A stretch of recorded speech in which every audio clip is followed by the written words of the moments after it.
Ok, boa noite. Como vai? Vai bem? Está no ar pela TV Pantanal, canal 22, uma emissora do Grupo Gazeta de Comunicação, direção-geral Dorileu Leal. Entendeu, né? Direção-geral Dorileu Leal, até rimou. O Opinião está de volta, não é? Ao vivo. Você sabe que a gente começa uma semana e começa em grande estilo, porque anunciamos aí que estaríamos hoje entrevistando o secretário de Educação, o Alan Porto. Cá está ele, a postos conosco. E por quê? Porque tem novidades, e importantes novidades aí no âmbito da educação nacional, e aí acaba atingindo o estado de Mato Grosso, obviamente, não é?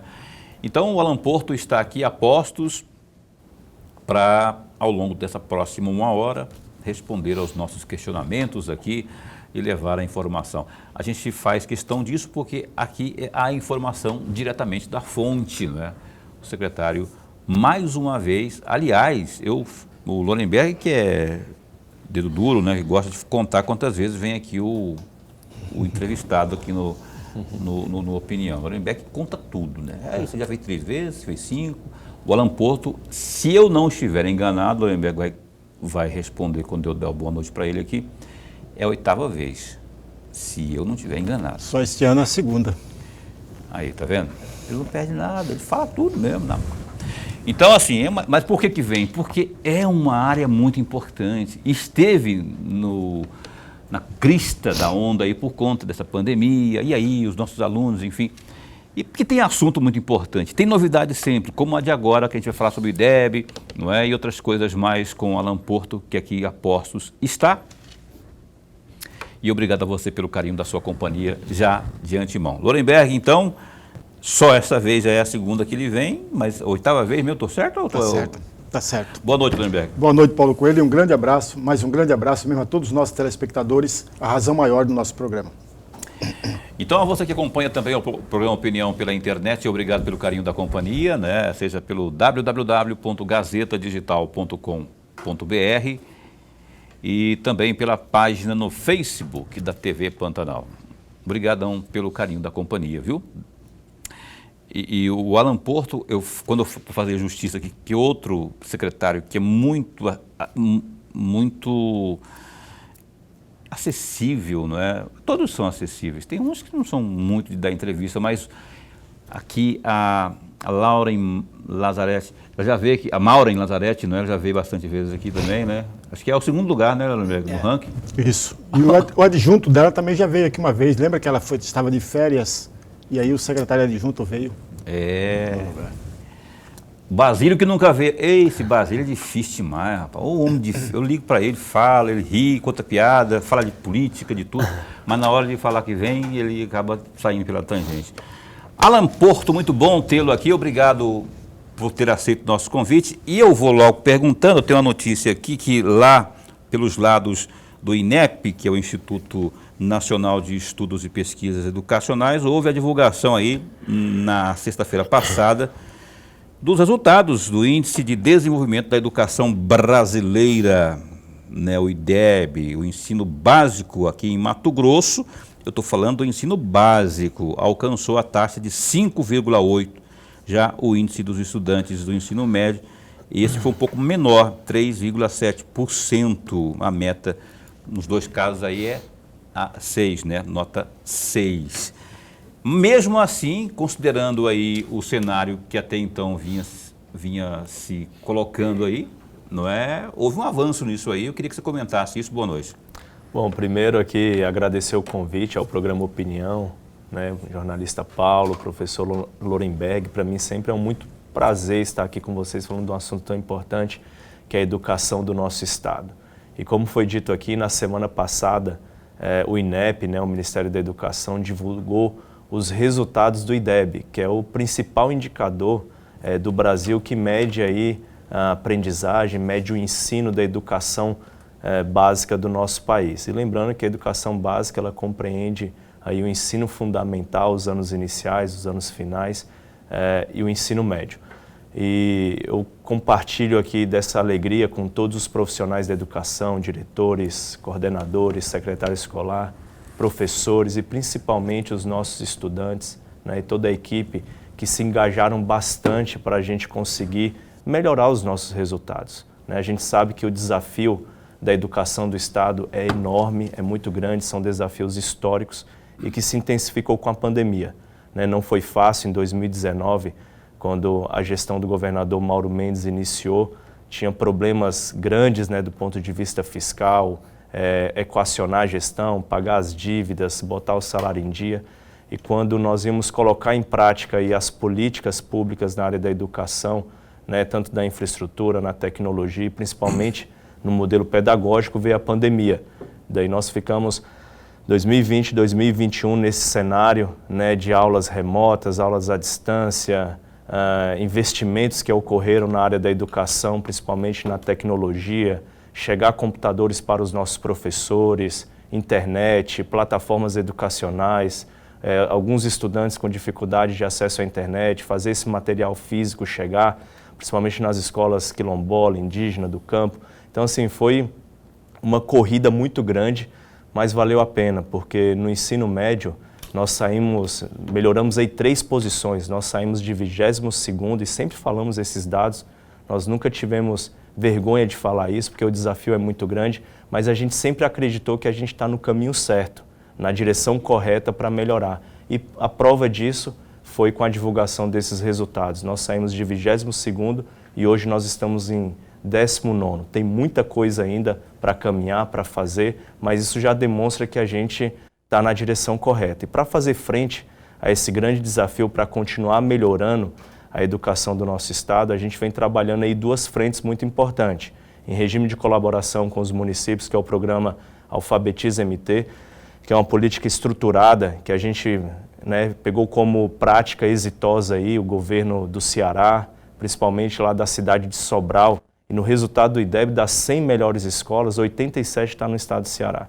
E esse programa que acontece lá de alfabetização na idade certa, onde a criança tem que se alfabetizar quando ela completa 7 anos no 2º ano, é o Alfabetiza MT, que roda aqui no nosso estado em regime de colaboração com todos os municípios. Então, o que é regime de colaboração? Regime de colaboração é quando você trabalha com os municípios, por exemplo. Eles tocam os anos iniciais e as parcerias que se estabelecem através de um termo, né? O instrumento é o regime de colaboração, é o termo de parceria.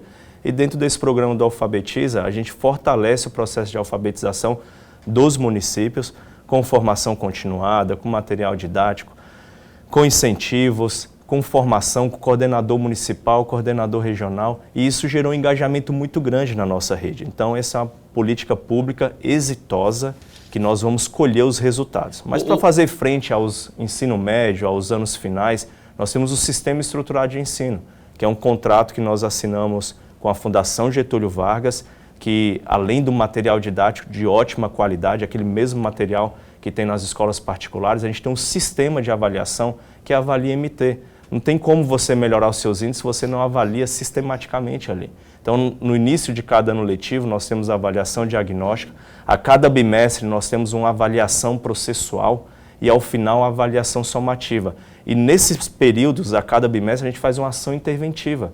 A gente mede qual é o nível de aprendizado do nosso aluno e qual que é o problema que ele está tendo dentro de sala de aula. Então, a gente faz uma intervenção, faz a formação em serviço do professor e faz a recuperação e a recomposição da aprendizagem desse estudante. Então, a gente acredita muito nesse modelo e cada vez mais a gente direcionando as nossas ações nesse sentido, a gente vai melhorar cada vez mais o IDEB aqui do estado de Mato Grosso. Antes de passar para o Lorenberg aqui, secretário, o governo Mauro Mendes, no início dessa gestão, ele pegou esse IDEB em quantos? Você falou que está em...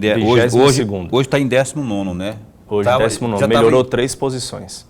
Esse 22º era desde o começo da gestão, né? Sim, essa avaliação foi feita em 2019. É porque ela é feita todo ano, né? SAEB ele é feito a cada 2 anos. Ele foi 2019 e esse SAEB ele fez 2021, final de 2021. E o resultado foi divulgado? E o resultado foi divulgado na semana passada pelo INEP, Ministério da Educação. E vale lembrar também que todos os investimentos que foram feitos, né, Paulo, durante o processo de pandemia, que eu falei aqui, e graças ao empenho, principalmente dos nossos professores, para fazer chegar todo esse conteúdo, enfim, foi um grande desafio para todos os estados, né, inclusive para Mato Grosso. Professor Lorenberg.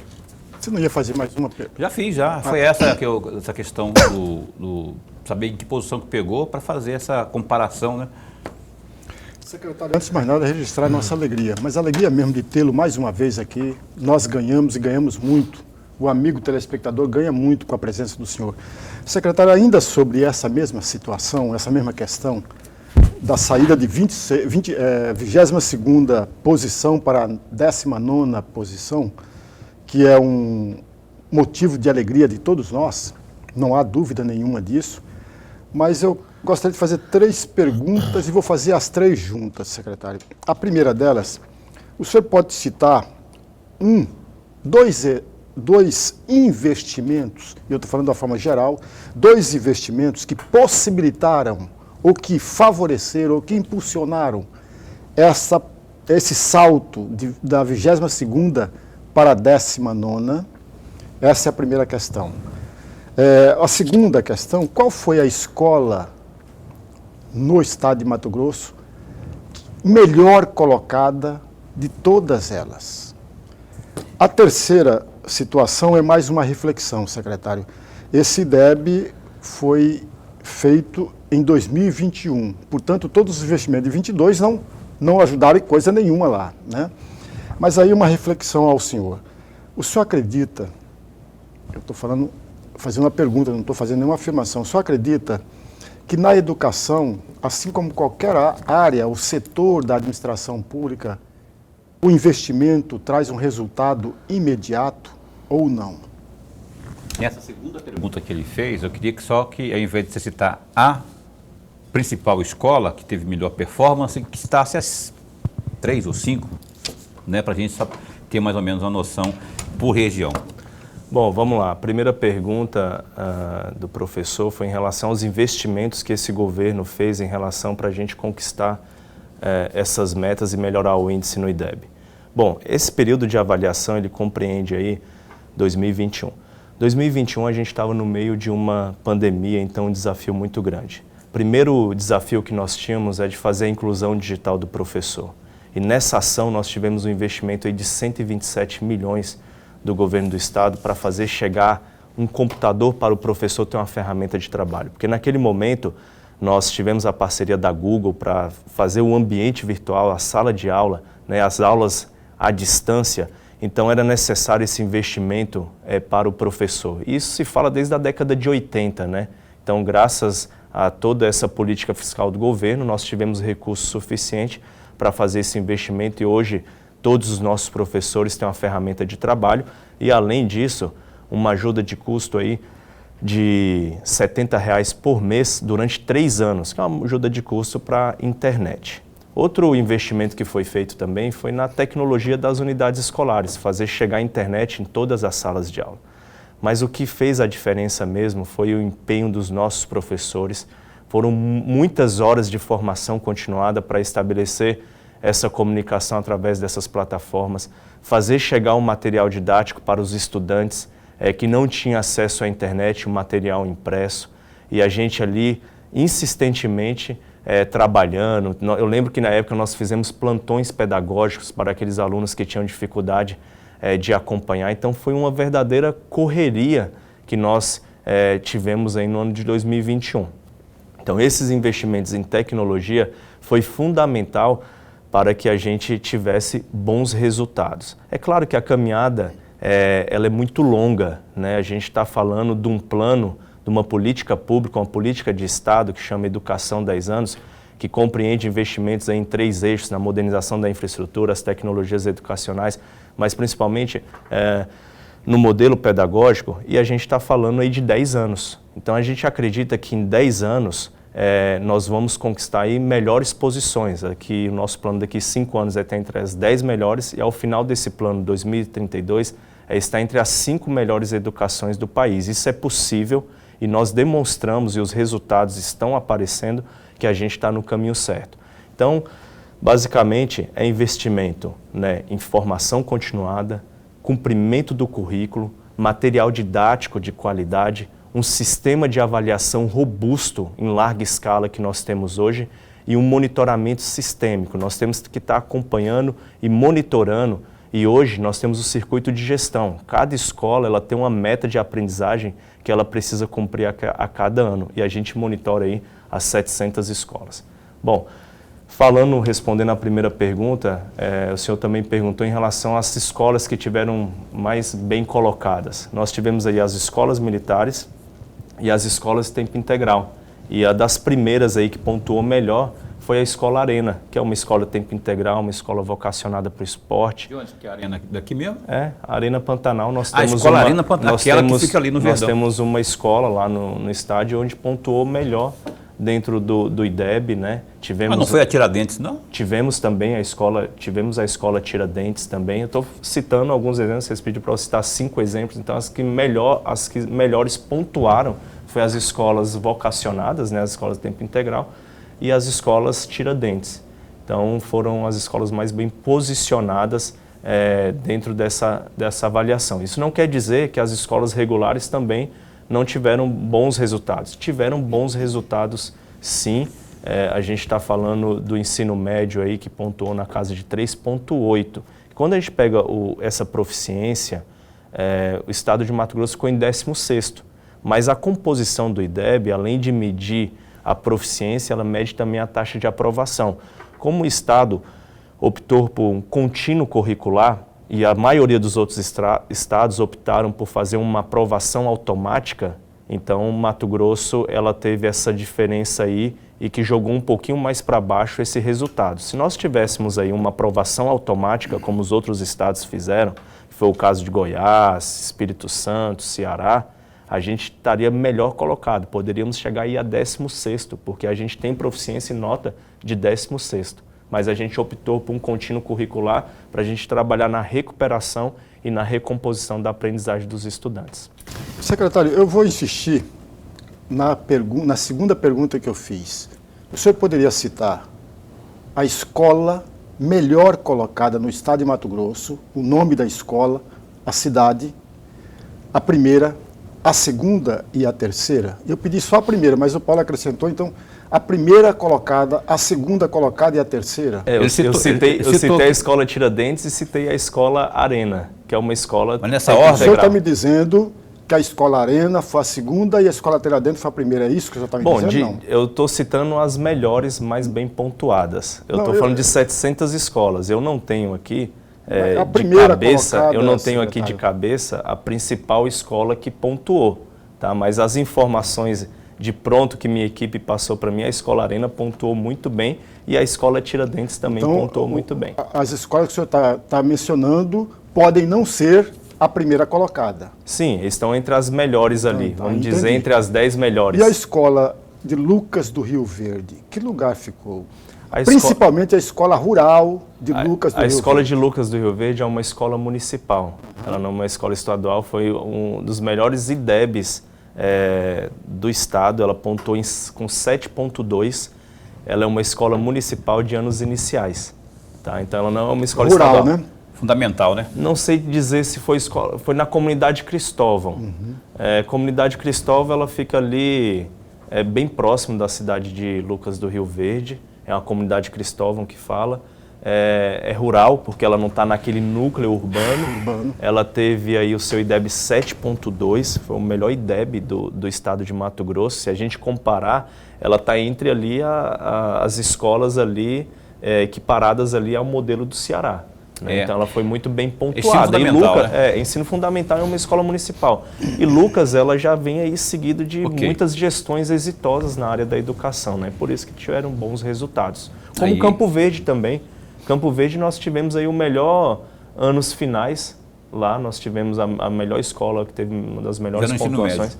Né? Não, anos finais, ensino fundamental também, porque o ensino fundamental ele é dividido em anos iniciais do primeiro ao quinto e os anos finais do sexto ao nono. Tá? Campo Verde que você falou por último agora. Campo Verde, sim. Então tá, olha só, interessante esses números aí, essas performances, é bom saber que há exemplos que possam e que devem ser copiados, né? Seja Ceará, seja Lucas do Rio Verde, seja fundamental. O que importa é ver aquilo que está dando certo e implementar também. Vamos para o intervalo comercial e assim que a gente voltar, a gente retoma aqui mais, vamos destrinchar mais esses números do IDEB e explorar mais aqui a presença do nosso convidado dessa noite, que é o secretário de Estado de Educação, o Alan Porto. Opinião dá um tempo e volta já já.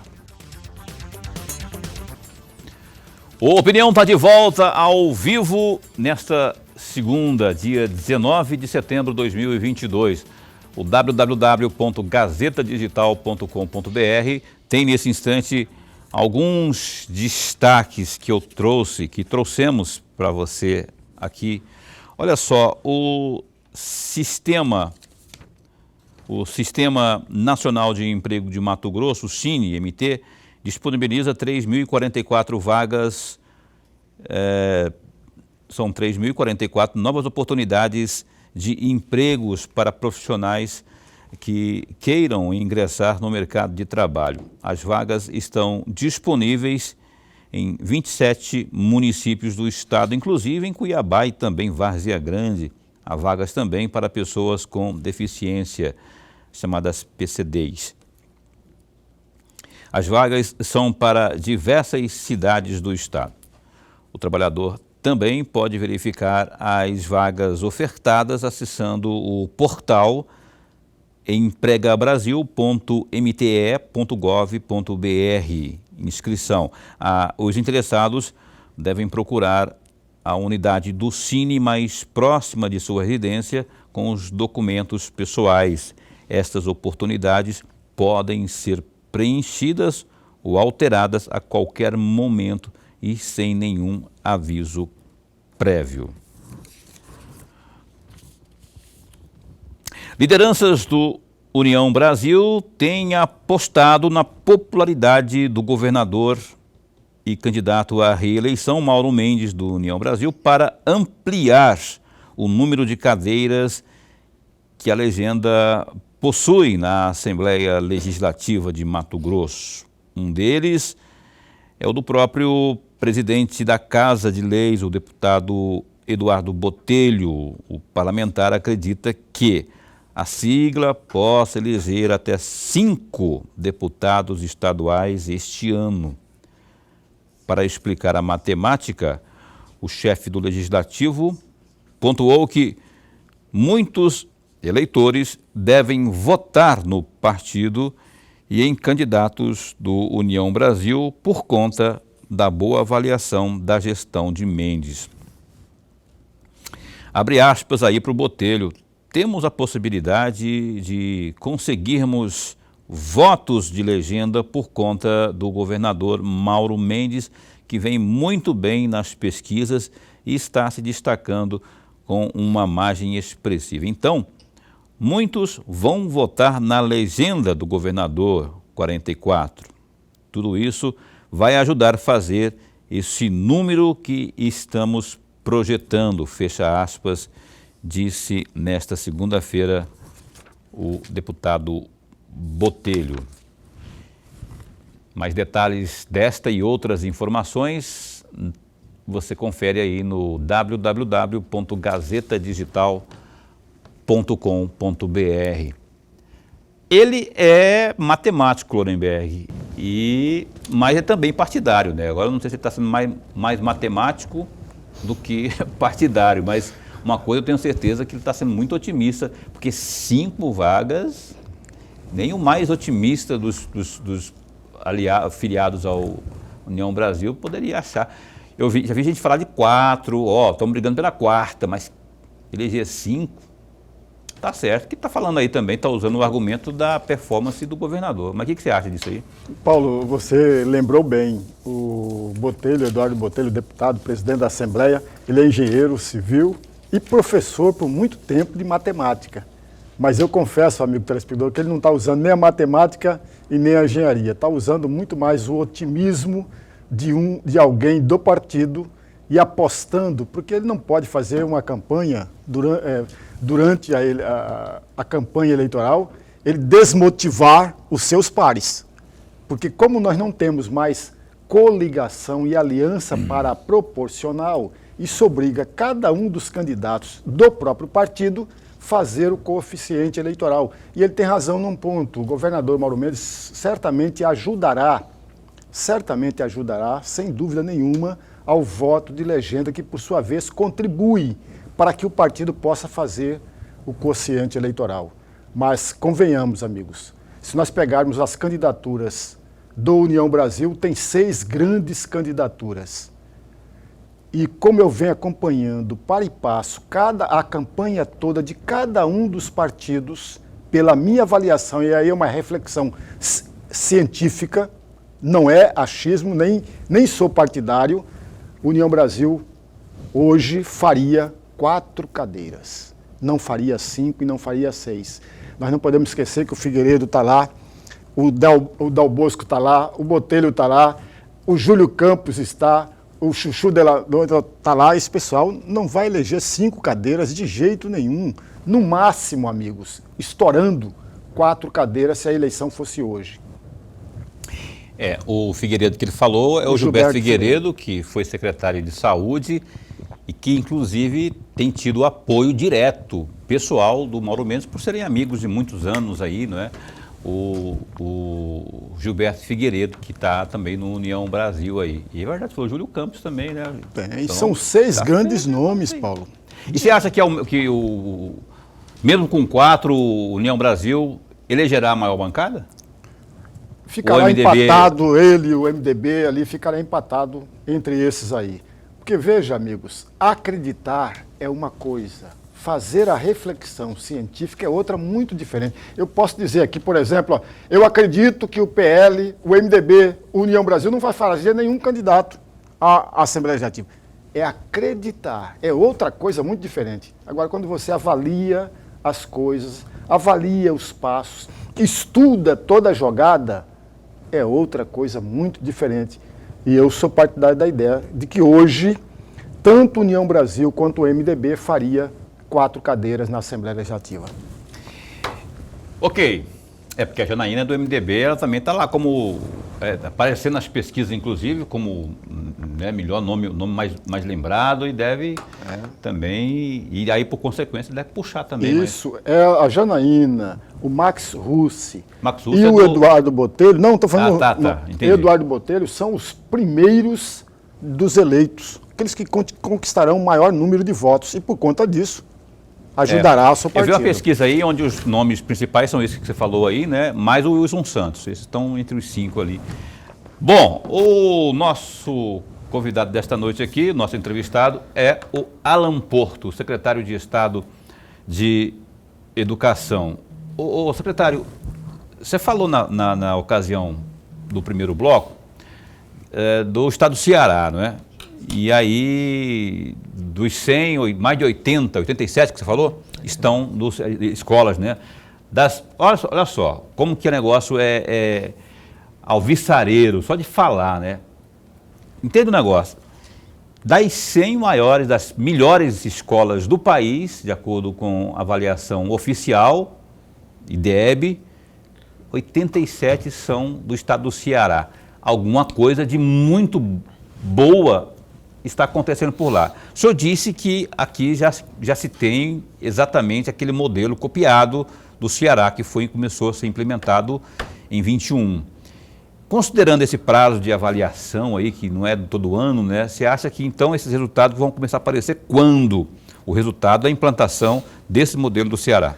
Bom, é importante a gente pontuar aqui que hoje a educação ela tem uma estratégia muito clara para a gente melhorar tanto os índices do ensino fundamental quanto do ensino médio.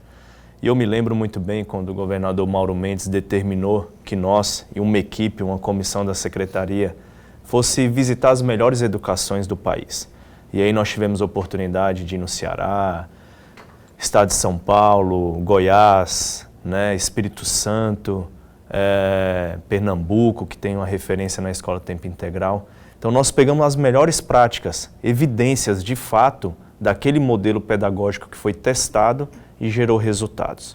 E quando a gente fala do Ceará, nós fomos buscar o que eles têm de referência lá, que é os anos iniciais, é o processo de alfabetização. E aí nós trouxemos alguns modelos, como o do Espírito Santo, como o do Ceará, como o estado de Goiás, enfim, os melhores ali do nosso país. E nós construímos a nossa política, que chama Educação 10 anos.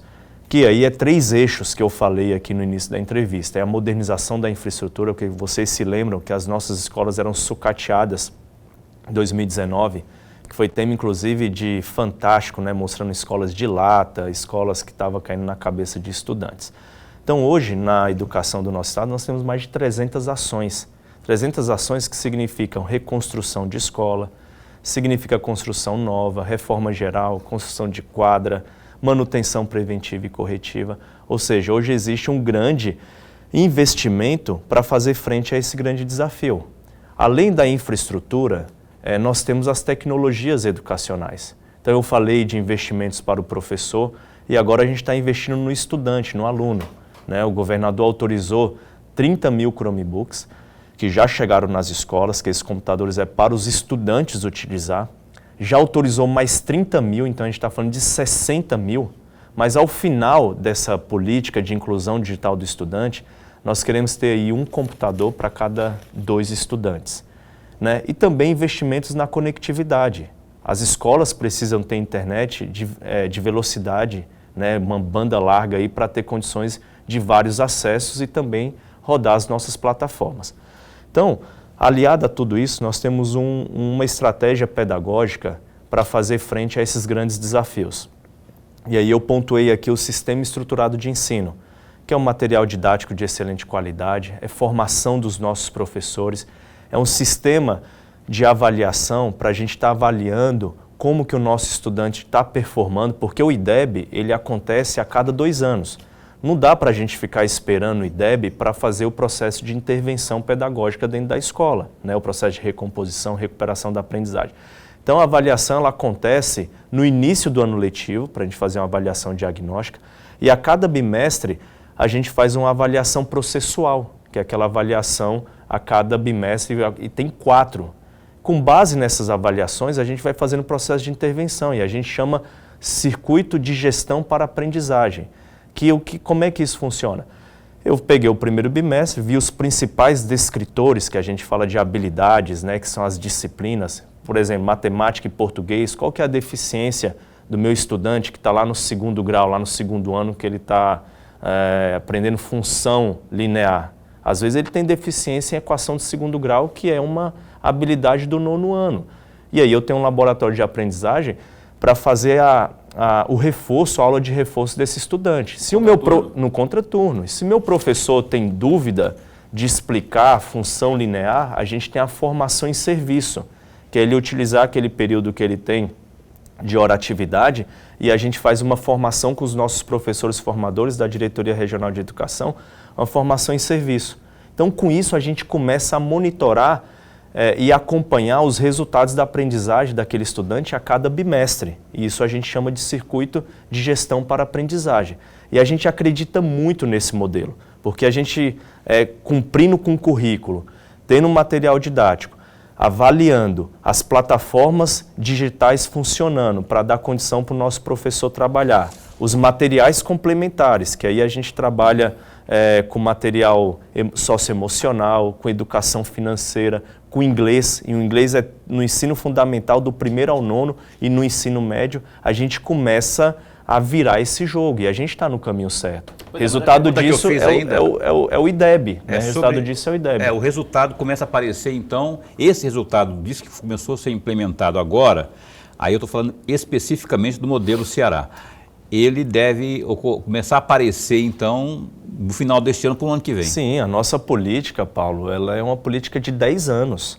Os resultados na educação, ele não aparece de um dia para o outro, como uma obra, como uma infraestrutura. Então, esses resultados, aí tem o Alfabetiza MT, que é o modelo que é implementado lá em Sobral, onde tem as melhores escolas de ensino fundamental dos anos iniciais, já está em implementação e execução aqui no estado de Mato Grosso. E esses resultados vão começar a aparecer a partir de 2023, 2024. Eu tenho certeza absoluta que a direção, a forma como essa política pública está sendo executada, os resultados vão aparecer a médio e longo prazo. Lorenberg. Secretário, eu vou sair um pouquinho fora, mas só rapidamente, não perdendo de vista. Olha, o senhor deu uma entrevista e eu peguei essa entrevista no site O Bom da Notícia, no dia 16 de agosto, agora desse ano, entre aspas, dentro de 5 anos, a gente quer erradicar o analfabetismo no Estado. Hoje temos 200 mil mato-grossenses que não são alfabetizados. Nós não queremos deixar nenhum mato-grossense de fora do nosso projeto. E isso leva tempo. Fecham aspas. E aí eu tenho 2 perguntas, vou fazer as 2 juntas, secretário. A primeira, qual a estratégia adotada com vistas a erradicar o analfabetismo no Estado de Mato Grosso? O senhor falou aqui dentro de 5 anos, portanto, começando de agora, no final do mandato, do segundo mandato, caso o governador venha a ser reeleito, completa esses 5 anos. Qual a estratégia utilizada? E a segunda questão, o senhor falou de 200 mil não alfabetizados. Quais são os 3 primeiros municípios que têm o maior índice percentual de analfabetos no estado de Mato Grosso? Bom, vamos lá. Hoje nós temos uma estratégia, uma política muito clara para erradicar o analfabetismo no nosso estado, que chama Muxirum. Muxirum é uma linguagem tupi-guarani que significa mutirão, significa todos juntos. E por que todos juntos? Porque esse é um trabalho em regime de colaboração com os municípios. Tá? Isso acontece em conjunto com os municípios. E os 200 mil analfabetos que nós temos no estado de Mato Grosso, acima de 15 anos, aí eu estou falando de jovens e adultos, são dados do IBGE. Então, com base nesse diagnóstico, a gente fortaleceu essa política e hoje nós temos aí 40 mil estudantes matriculados na nossa rede. Nós temos aí 120 municípios que aderiram a essa política do Estado e ela acontece juntamente com o município, porque além do material didático que a gente fornece, além da contratação do professor alfabetizador, o município ele entra com espaço, alguns municípios entram com uniforme, entra com material escolar, entra com aquele espaço que pode acontecer e a flexibilidade desse programa é muito importante. E quando eu falo de não deixar ninguém para trás, é exatamente isso, porque nós temos turma no campo, nós temos turma nas comunidades indígenas, nós temos turma na cidade e essas turmas podem acontecer na escola do município, no centro comunitário, num auditório. Então tem essa flexibilidade, o Estado contrata esse professor alfabetizador. E essa política ela é monitorada pelas nossas diretorias regionais de educação. Lá eu tenho um coordenador regional e tenho os coordenadores municipais. Então, a política de formação continuada, ela acontece em parceria com o município, tanto com professores formadores do município, quanto professores formadores na alfabetização do Estado. Então, por isso que é um mutirão mesmo para a gente combater o analfabetismo. E essa taxa do analfabetismo, ela é considerada erradicada quando você atinge lá o nível de menos 3%, que é o índice da Unesco, que faz todo o acompanhamento do analfabetismo no país, né, no mundo, enfim. Então, é esse índice que a gente está buscando. E quando a gente olha para os municípios, a gente tem aí a maior concentração de analfabetos nos maiores núcleos urbanos. Então, em Cuiabá, Várzea Grande, Rondonópolis, Sinop. Então, nessas regiões, concentra aí a maior quantidade de jovens e adultos analfabetos. Mas é correto eu dizer que Cuiabá tem o maior índice de analfabetos do estado? Bom, eu não tenho isso detalhado, eu estou falando de polo. Né? Hoje, a nossa educação a gente divide por polo. Tá? Onde nós temos o maior índice de analfabetismo é no polo de Cuiabá. Mas no polo de Cuiabá eu pego toda a Baixada Cuiabana, que são aí mais de 8 municípios que compreendem. Né? Então, Livramento, Poconé, né? A região aqui de Cuiabá, enfim, é uma região grande, extensa, onde concentra a maior parte. Tanto é que nossas turmas estão mais concentradas aqui, né? Nessa região. Alan Porto, o senhor já falou alguma coisa sobre esse assunto aqui, e eu queria só, porque é muito preocupante quando se fala em ensino básico, rapaz, para você ter uma ideia, na avaliação passada, né, conforme essa pesquisa aí, o ensino básico aqui de Mato Grosso em matemática e língua portuguesa, lá naquela ocasião esteve maior do que agora, pelo que eu tenho aqui em mãos, não é? Lá em 2019, Lá na avaliação anterior, estava matemática em 213,73 e português 205,80, numa escala que vai até 500. E aí, considerando agora isso, deixa eu ver aqui, para não falar bobagem, 213, está certo, ó, conforme essa pesquisa, matemática, nessa pesquisa agora, só para fazer uma correção, 213 nessa pesquisa, né, 0,73, e língua portuguesa 205,80. Aí sim, agora sim, falando de 2019, lá eram matemática 221,93, só que a português 210,39%. Quer dizer, avançou em alguma coisa, mas em outras, por exemplo, aqui na de língua portuguesa, 210 era lá em 2019, né? Agora em 2021, nessa última que teve divulgada semana passada, 205, né? Isso oscila muito, você acha isso normal, essa oscilação? Porque eu imaginava que, já que é de 0 até 500, que fosse mais próximo de 500. Bom, vamos lá. Só do primeiro bloco, o professor ele me perguntou das escolas que tiveram melhor IDEB. Eu já vou responder, Paulo, a sua pergunta. Só corrigindo aqui, nós tivemos aí o melhor IDEB do ensino médio, tá? 2 escolas, uma lá em Rondonópolis, eu estou falando de escolas estaduais, tá?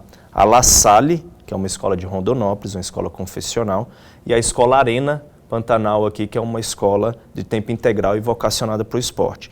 E também tivemos a Escola Militar Tiradentes, aqui de Cuiabá. E a Escola Militar de Tiradentes também de Lucas do Rio Verde. Então aí, as 4 melhores escolas, melhor pontuada no ensino médio, tá? No ensino médio. Aquela escola que nós referimos aqui do município de São Cristóvão é uma escola municipal de ensino fundamental. Bom, respondendo à pergunta do Paulo, existe essa escala de proficiência de matemática e português que ela varia aí a 500 pontos, tá? Essas comparações que nós fizemos de 2019 para 2021, a gente nos anos iniciais nós tivemos aí o decréscimo de 0,1 e nos anos finais e no ensino médio nós aumentamos de 0,2. Então, ou seja, teve essas variações. E quando a gente faz o ranqueamento dos estados, de todos os estados, foi onde Mato Grosso melhorou nos anos finais na sua pontuação e no ensino médio. O IDEB, ele é calculado com a taxa de proficiência mais a taxa de aprovação. E quando a gente pega o número, a proficiência do estado de Mato Grosso, esse número ele chega aí a 3,9, não é 3,6. E a gente, quando coloca isso no ranqueamento, o estado de Mato Grosso vai para 16º. Mas eu volto a repetir aqui, o IDEB ele é calculado com essa taxa de proficiência mais a taxa de aprovação. Como o estado de Mato Grosso optou por não fazer a aprovação automática, que a gente achou que isso seria muito prejuízo para os nossos estudantes, a gente optou por um contínuo curricular, então a taxa do IDEB ela poderia ter ficado em 16º, mas ela ficou em 19º. E mesmo assim, nós melhoramos. Mas tem essa escala aí que faz essa variação. Eu só queria deixar claro aqui, porque eu acabei cometendo mas eu acabei esclarecendo no final, mas só para deixar claro de uma vez por todas sobre essa questão aí do ensino básico, né? Este levantamento divulgado agora, né, na sexta-feira, que é correspondente a 2021, está dizendo o seguinte, que na questão de matemática e língua portuguesa, educação básica mede o desempenho das crianças em disciplinas como matemática e língua portuguesa. Esse índice varia de 0 a 500, como eu falei aqui. E de acordo com a pesquisa, o ensino básico do Estado, em matemática, por exemplo, teve 213,73 pontos. Matemática, esse neste agora, 213,73. E com relação à língua portuguesa, 205,80. 205,80 nesse de 2021. Porque lá em 2019, o de português estava em 210, ou seja, maior do que esse de agora, só que de matemática, lá em 19 estava 221,93. Exatamente. Então houve essa mudança, essa queda na comparação com 2019. Só para deixar claro aqui, porque o negócio não é, quisera fosse num passe de mágicas para fazer, mas oscila mesmo. Oscila. E assim, isso foi um geral, no Brasil inteiro. Essa oscilação ocorreu e todo mundo sabe por que ocorreu. Por conta do período de pandemia. Os alunos não foram para a escola. É um assunto que a gente vai falar no próximo bloco, os efeitos da pandemia. Na minha avaliação particular, um crime pedagógico que fizeram aí de não permitir que as crianças estudassem. Opinião minha só isso. Mas opinião, que é o nome do programa, opinião volta já, após o intervalo comercial, um instante só. Pois bem, cá estamos de volta. Você está assistindo ao programa Opinião na sua TV Pantanal, canal 22, uma emissora do Grupo Gazeta de Comunicação. O Opinião já aí caminhando para os 2 anos e meio no ar ao vivo, né? Nós conseguimos atravessar uma pandemia, rapaz. Sabe o que é isso? É onde estava todo mundo em polvorosa aí, a gente aqui, resiliente, atrás da boa informação, sempre, com uma ótima entrevista ao vivo no estúdio, isso para bem informar. É a informação diretamente da fonte que eu falo sempre, não é? Só que agora eu tenho um recado importante para você, não é? Que está pensando em estocar e armazenar suas mercadorias. É o recado da Maxlog. Acompanhe. Olha, o meu recado é para você que está buscando um local para armazenar e estocar as suas mercadorias. Eu apresento a você a Maxlog, uma empresa que está no mercado há 10 anos e possui uma infraestrutura completa e segurança 24 horas.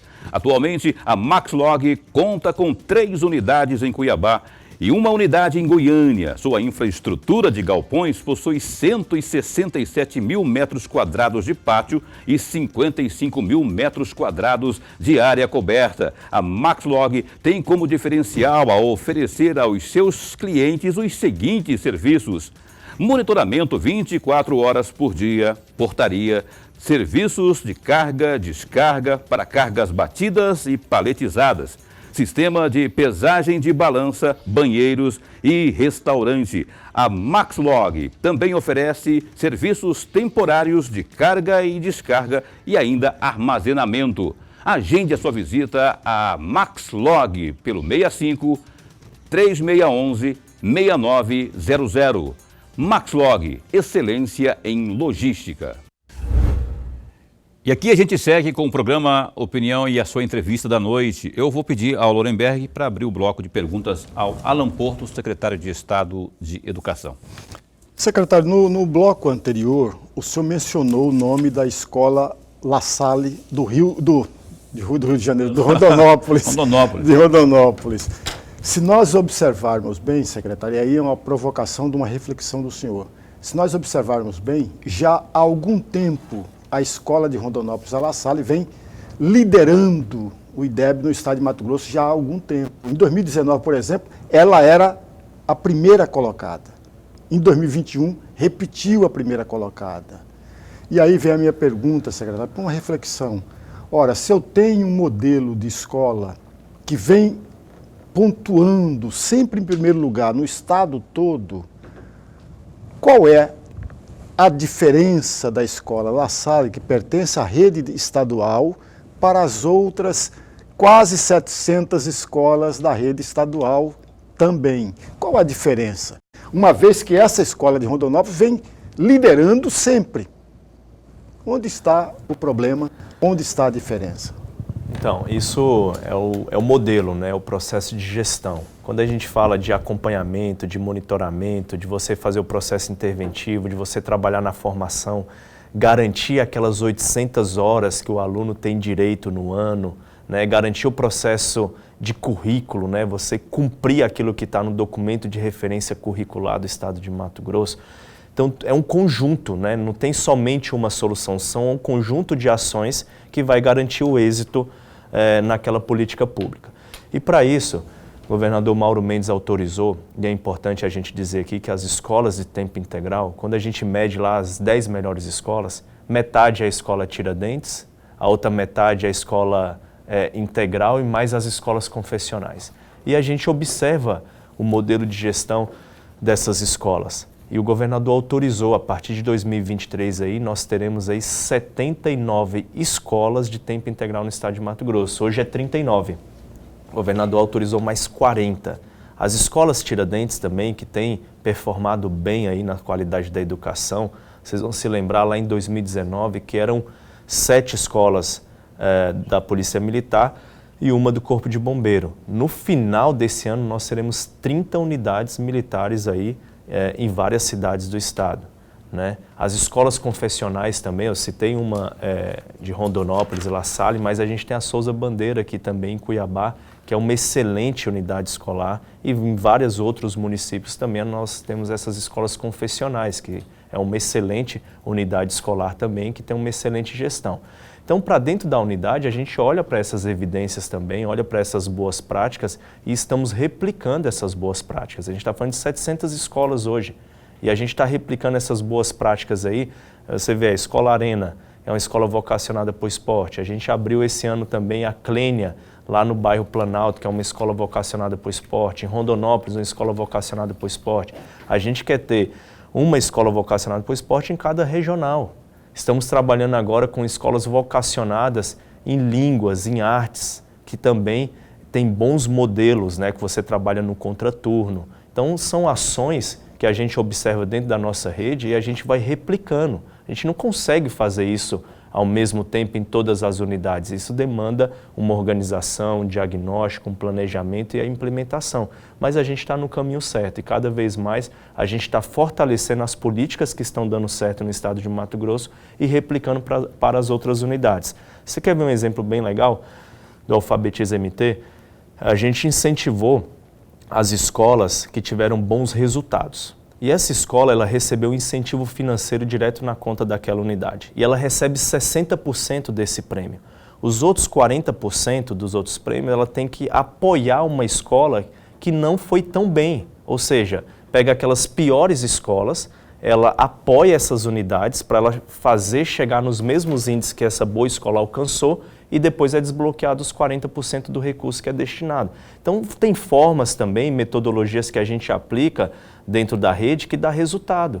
Mas eu acredito muito no circuito de gestão de aprendizagem, que é esse modelo que a gente está trabalhando. Avaliações, formação continuada, o laboratório de aprendizagem funcionando no contraturno para recuperar e recompor a aprendizagem e monitorando ali sistematicamente, que é com base nesse monitoramento, né, apoiando o nosso professor, é que nós vamos virar esse jogo na educação. E não só as escolas de tempo integral, as escolas vocacionadas, mas as escolas regulares também vão performar igual a essas unidades que têm bons resultados aí na aprendizagem.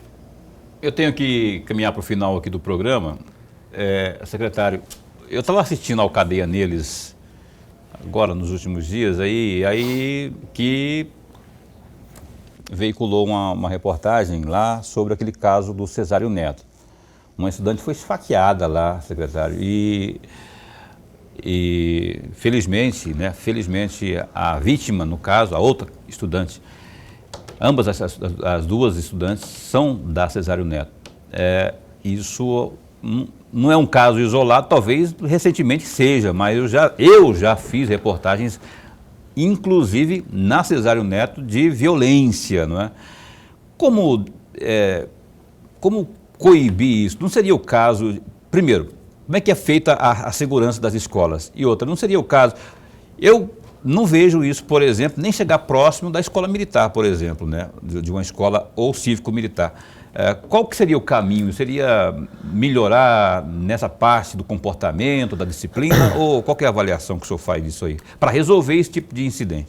Bom, Paulo, primeiro isso não tem identidade, tá? Isso está ocorrendo em escola particular, está ocorrendo em escola técnica, está ocorrendo em escola universidade, isso está ocorrendo em escola do estado, escola municipal e no Brasil inteiro, né? A pandemia ficou muito tempo as escolas fechadas, quebrou o vínculo, né? E a gente sabe dos problemas emocionais que ocorreram e está desembocando tudo dentro da unidade escolar, que é onde o jovem está lá, a criança está lá. Então essas questões de violência a gente está acompanhando muito forte, inclusive nós estruturamos as nossas diretorias regionais de educação, colocando assistente social, psicólogos, trabalhando em parceria com a AMM, com os municípios, com o Ministério Público, com o Tribunal de Justiça, com o Conselho Tutelar. Nós temos hoje uma plataforma da Unicef para identificar isso.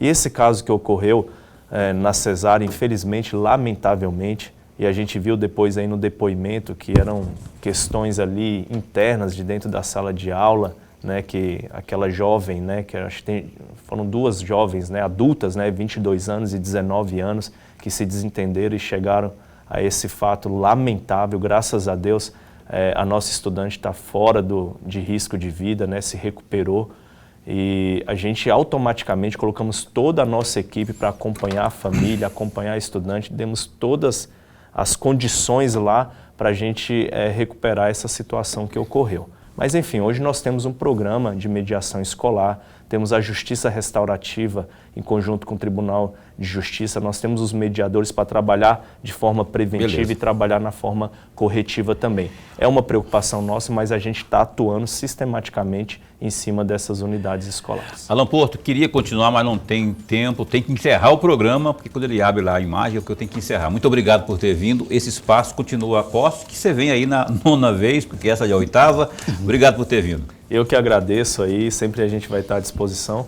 E aí eu quero agradecer a participação de todos, principalmente dos nossos diretores, professores, estudantes. Vamos juntos, a educação do Estado de Mato Grosso está no rumo certo. Abraço a Rui Blans, Rui Matos, meu chapa, meu amigo, formou comigo lá, era o mais inteligente da sala, né, o Rui. O Márcio também, o rei do CPA está ali também, e a turma toda a assessoria da SEDUC também aqui conosco. Um abraço. Lorenberg, então até amanhã. Até amanhã. Rosana Leite, a defensora pública, ao vivo, às 7h55 nessa terça. Eu espero você. Fica bem, fica com Deus também.